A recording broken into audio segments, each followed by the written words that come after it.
Dear students, आज हम साहित्य सागर के गद्य खंड से पहली कहानी बात अठन्नी की पढ़ेंगे। इसके कहानीकार सुदर्शन जी हैं। इनका वास्तविक नाम बद्रीनाथ था। इनका जन्म सियालकोट में सन 1895 में हुआ था। मुंबई में 16 दिसंबर 1967 को इनका निधन हो गया। ये कहानीकार के साथ साथ बहुत बड़े उपन्यासकार भी थे। इनकी भाषा सहज, स्वाभाविक, प्रभावी और मुहावरेदार है। इनकी कहानियों का मुख्य उद्देश्य समाज व राष्ट्र को स्वच्छ और सुदृढ़ बनाना है। पुष्पलता, सुप्रभात, पनघट आदि इनकी प्रसिद्ध कहानी संग्रह और परिवर्तन, भागवंती, राजकुमार सागर इनके प्रसिद्ध उपन्यास हैं। ये तो हुआ कहानीकार का संक्षिप्त परिचय। चलिए अब हम इनकी कहानी बात अठन्नी की शुरू करते हैं। यह कहानी रसीला नाम के एक व्यक्ति की है जो इंजीनियर बाबू जगत सिंह के यहाँ नौकर था। इंजीनियर बाबू रसीला को 10 रुपये वेतन देते थे। उधर गांव में रसीला के पिता, पत्नी, एक लड़की और 2 लड़के रहते थे। इन सब का दायित्व भी रसीला के ऊपर ही था, लेकिन उसके 10 रुपये के वेतन से उसके घर का गुजारा न होता था। रसीला ने कई बार इंजीनियर बाबू से वेतन बढ़ाने की प्रार्थना भी की थी, जिससे इंजीनियर बाबू बिगड़ जाते और उसे कहीं और काम करने को कहते, लेकिन उसका वेतन कभी नहीं बढ़ाते।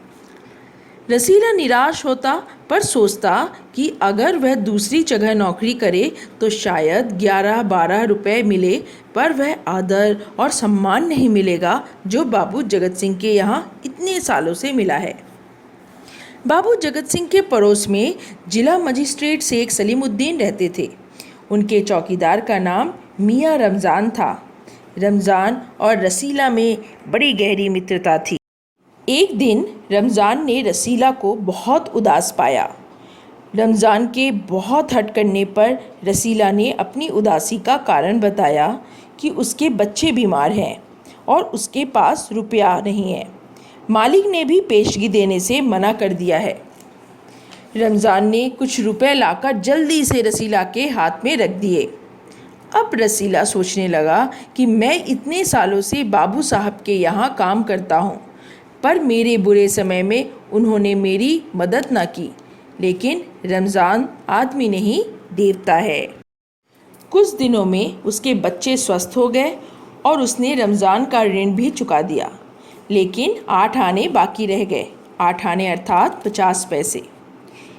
एक दिन रसीला ने बाबू जगत सिंह को किसी से बात करते हुए सुना और समझ गया कि भीतर रिश्वत ली जा रही है।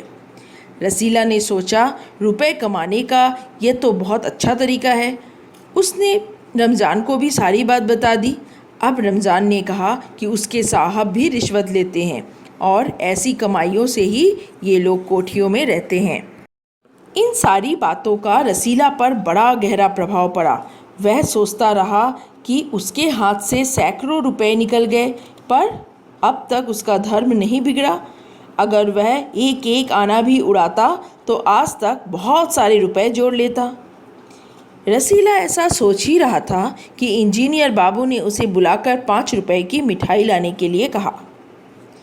रसीला ने 4.5 रुपए की मिठाई खरीदी और रमज़ान को अठन्नी लौटाकर समझा कि उसका कर्ज उतर गया है।